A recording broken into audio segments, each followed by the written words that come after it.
Hey folks, it is Tuesday, March 10th, 2026. You're listening to the Daily Ledger Show, and I'm your host, Dennis Sert. Great to be here with you tonight. We got some good stories we're going to talk about. We're going to talk about Wall Street Journal um, story, why ads in chatbots may not click. Anthropic standoff with the Pentagon shakes up the AI talent race.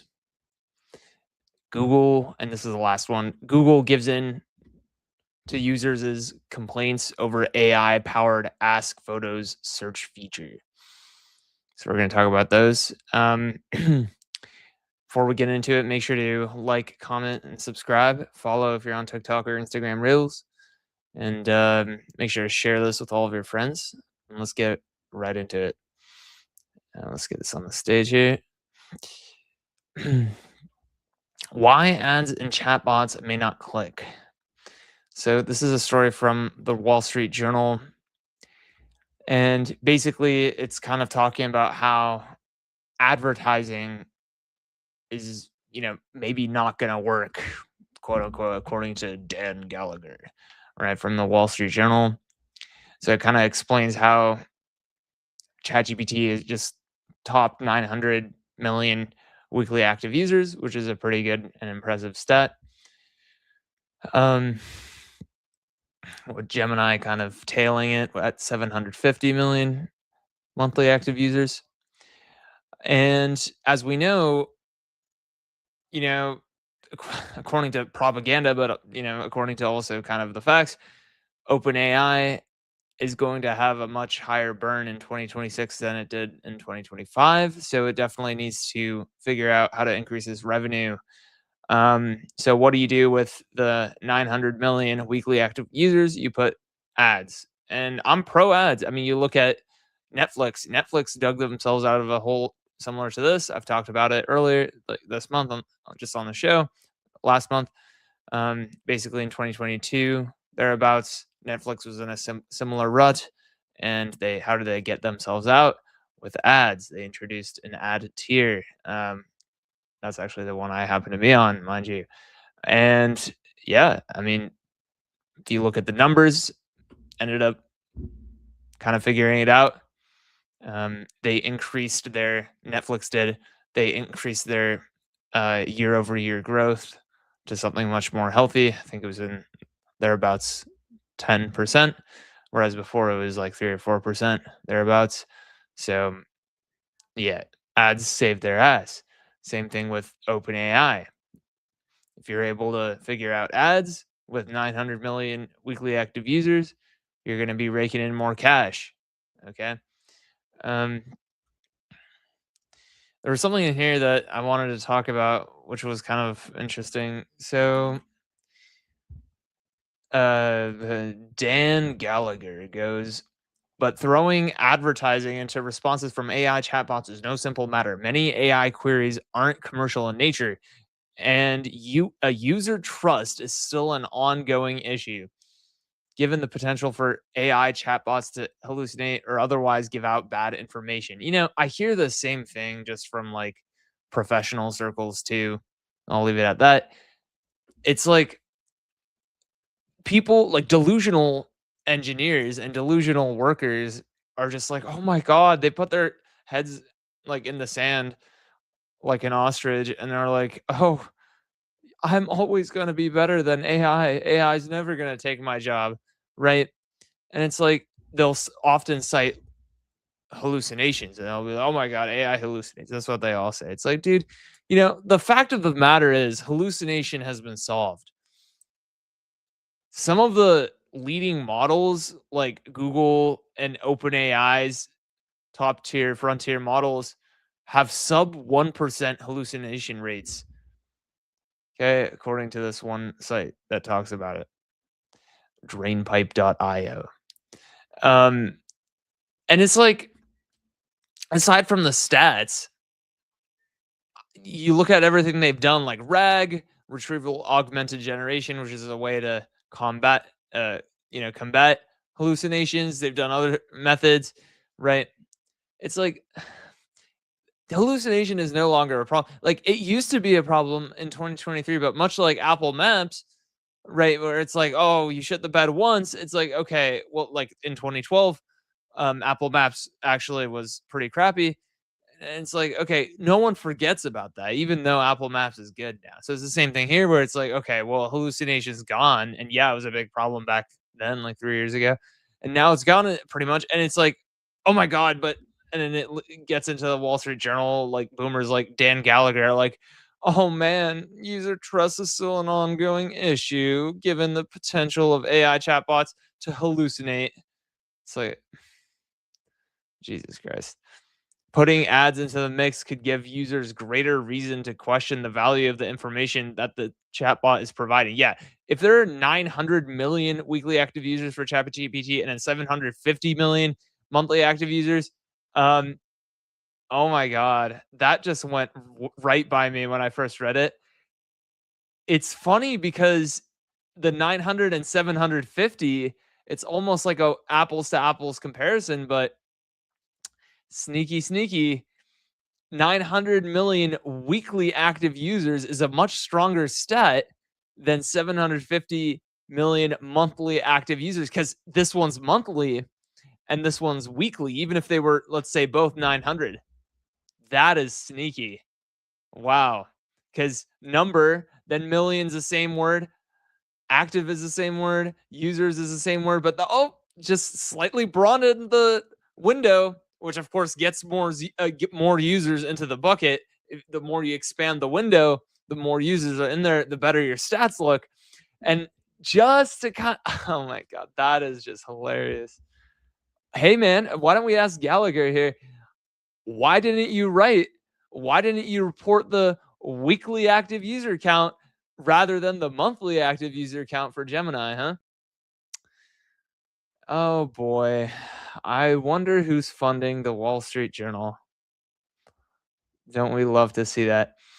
Um but yeah, going back to the point though, I don't think that many people are using ChatGPT and Gemini and Grok and Llama and everything and Claude of course and thinking, "Oh, well, I'm going to just like essentially put my career into this or like my career into the hands of this AI and then at the same time be afraid that it's going to hallucinate and be afraid enough to like, have some sort of leverage to leave. It's like, no. In fact, it's quite the opposite. AI is so good that it will put you out of a job if you don't figure it out real quick, right? If you don't get your head out of your ass real quick, right? Otherwise, it's like, oh, it'll never get my job because it hallucinates. Okay, yeah. Well, glad to see you're still stuck in the past there. Um, yeah. So that's kind of what I had to say about that. Anthropic standoff with the Pentagon shakes up the AI talent race. Dario Modi. Okay, great. So they've been essentially going at it. There's some news with Modi essentially suing the U.S. government Department of War regarding the status of being a supply chain risk. Um, basically, he's saying that well, that was such a uncalled for option. There were other options available, so that's kind of the nature of the suit. And then there's a story where it's like, okay, a bunch of engineers from various leading AI companies came to the rescue for Anthropic. And it's okay. I didn't even. Um, yeah, but what was interesting? So we touched on that. So due diligence is done. Um, there was something in this article that kind of piqued my interest. So you know, again, the Wall Street Journal. This time it's Megan Browbowski. Bobrowski. There we go. Um, Anthropic ended up losing only 2 employees to Meta. So basically, up to now, it's been kind of talking about how OpenAI and Meta, they're kind of going at it. They're like, oh, we're gonna poach each other's engineers with bonuses. There was a story months ago about like soup giving soup. So okay. And then yeah. So, anyways, oh yeah, and then one more thing of note is like OpenAI reduced its cliff, meaning that shares are vested to engineers earlier. So they did that in order to make the deal more lucrative. The offer that is. Anyways, so that with that in mind, let's read. Anthropic ended up only losing 2 employees to Meta versus quote several dozen from OpenAI. He noted that his company not only has all of its original co-founders. Oh wow, good for you. But almost all of its first 20 employees. Wow. Um, if you look at our retention rate, it's just the best in the industry, Amodai said. We're just clearly doing something different. I hate people like that, to be like, I'm trying not to rag on Amodai, but he's just rubbing me the wrong way. And it's like, whatever. Like, imagine he's Joe Blow, right?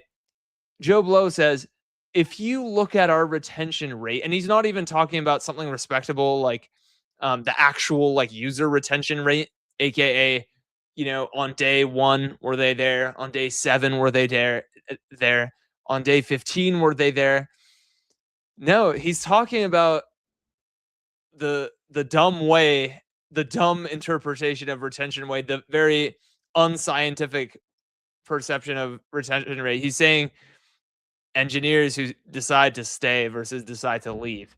So he goes, if you look at our retention rate, it's just the best in the industry. It's like, I feel like there's something, I feel like culture is against self labeling. Like, I can't just be, I can't just pull up and be like, hey guys, I'm funny. Or like, hey guys, I'm handsome. Hey guys, I'm demure. Hey, I'm popular, guys. Yeah.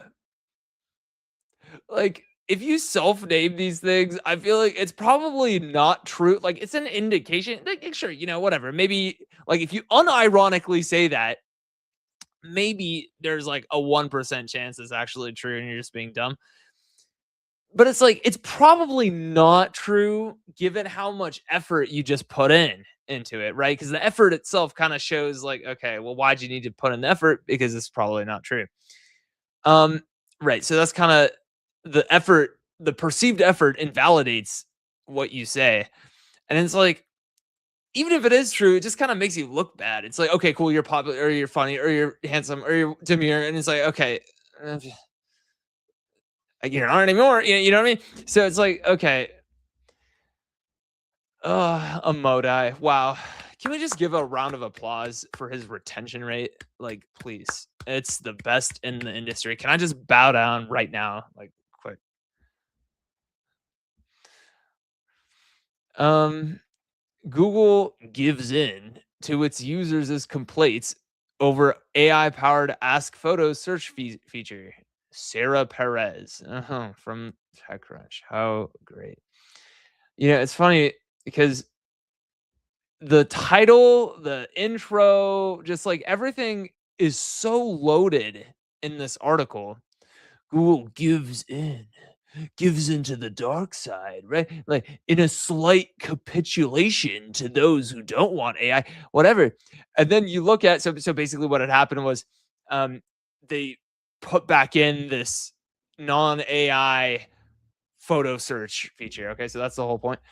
And at the very end, it goes, uh, she finally quotes like a Google spokesman, um, or exec, and the quote is, "We from Google, we know search in photos is one of the most loved and used features, and we're committed to getting this experience right. So please, everyone, please keep the feedback coming. It helps us build a more magical experience for everyone." Like that is such a friendly message. Like, I mean, how about why don't we just amend the title instead of Google gives in, right? Like it's so like gluttonous. It's like so like there's such a power dynamic. It's like, yeah, just Google just bends over, right? No, it's like, how about Google just responded to user demand, right? Like what is that illegal now? Like Google's not a startup anymore. But, like, is it illegal for a startup or a company to respond to user demand? It's like, well, what's up with this? It's like you have Sarah Perez from TechCrunch just like, slamming you now if if you dare to build a more magical experience for your customers and your users, it's like, wow. It's like, it's funny because like these same authors and these same like journalists will shit on companies all day and all night saying how much like these greedy money grubbers, these execs, they just want to fill their pockets. They hate the user, right? And then whenever they say it, like the Google execs are like, we want to build a more magical experience for the users and we listen to the user, right? Which are all good virtues of any company. They're, you get Sarah Perez type journalists from TechCrunch saying Google gives in to the users' complaints in a slight capitulation to those, like as if the impact wasn't enough from the title. It's like she has to hit you again with the power dynamic, right? In the intro of the article. So it's like, what are we even doing? Like, what's going on? Google Photos AI search or not? Like, okay, was all of this necessary? Uh, okay. I think we're gonna end it there. Make sure to hop on when I go live. Should be tomorrow. I'll catch you guys around. Good show today. Peace.